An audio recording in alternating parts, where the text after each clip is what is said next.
আশা করি সবাই ভালো আছো বন্ধুরা। দেখো রান্না বসিয়ে দিলাম, গ্যাসে ডালটা বসিয়ে দিলাম আর কাঠের জালে হাঁড়িটা বসিয়ে দিলাম। জল দিয়ে একটু পেঁপে ভাতে আর একটু আলু ভাতে দিয়ে দিলাম। এইটা গরম হতে হতে, জলটা গরম হতে হতে আমাকে অনেকগুলো কাজ সেরে নিতে হবে। সেদিন বৃষ্টি হয়েছিল, উনান ধরানোর জন্য নারকেল পাতা নিয়ে যাওয়া হয়নি। তো একটু রোদ বেরিয়েছে, কয়েকটি নারকেল পাতা ছিলে নিয়ে যেয়ে রোদে দিয়ে দেবো। কাঠের উনানটা ধরাতে নারকেল পাতা দিয়ে ধরালে বেশ ভালো হয়, তাড়াতাড়ি ধরে যায় উনানটা। তো দেখো এরপরে জ্বালনগুলো রেখে দিয়ে আমি বাসনগুলো একে একে ধুয়ে নিচ্ছি, আর একটা কোঁড়াও মেজে নেবো বাসনগুলো ধোয়ার পরে।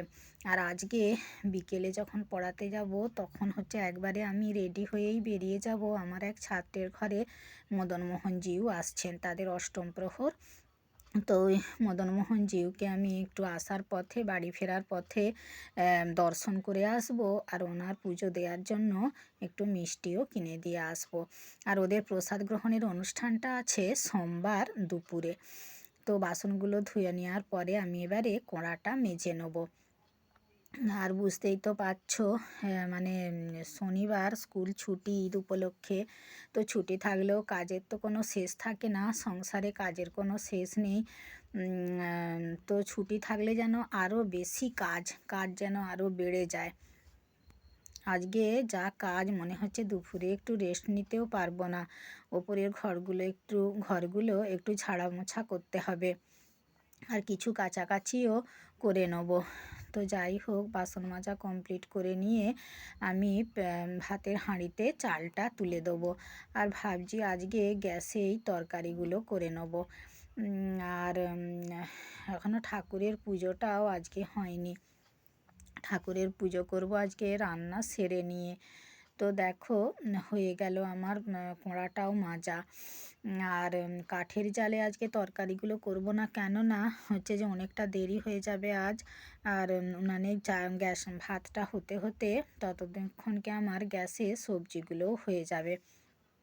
তো বাসন মাজা কমপ্লিট করে নিয়ে, কোঁড়া মাজা কমপ্লিট করে নিয়ে দেখো সবজিগুলো কেটে নিয়েছি। করব হচ্ছে কুমড়ো ভাজা আর আলু ভাজা, ঢ্যাঁড়সের পোস্ত, আর করব ডালটা বসিয়ে দিয়েছিলাম, দেখো হয়ে গেছে, ফোড়ন দিয়ে নিয়েছি।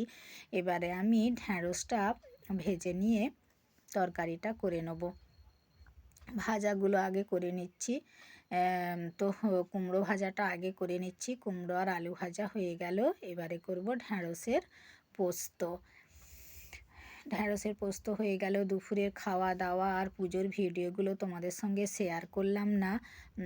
দেখো ঢ্যাঁড়স পোস্তটা হয়ে গেছে। আর বিকেলের কাজবাজ সেরে আমি রেডি হয়ে গেলাম টিউশন পড়াতে যাওয়ার জন্য। চলে এলাম পড়াতে, বুঝতেই তো পারছো পড়ানোর সময় আর ভিডিও করা যাবে না। তো ছুটির শেষে মিষ্টির প্যাকেট কিনে চলে এলাম ওদের বাড়িতে। ফোনে চার্জও বেশি নেই যে আমি মদনমোহন জিউকে তোমাদের দর্শন করাবো। পরের ভিডিওতে আমি নিশ্চয়ই ওনার দর্শন করাবো তোমাদের।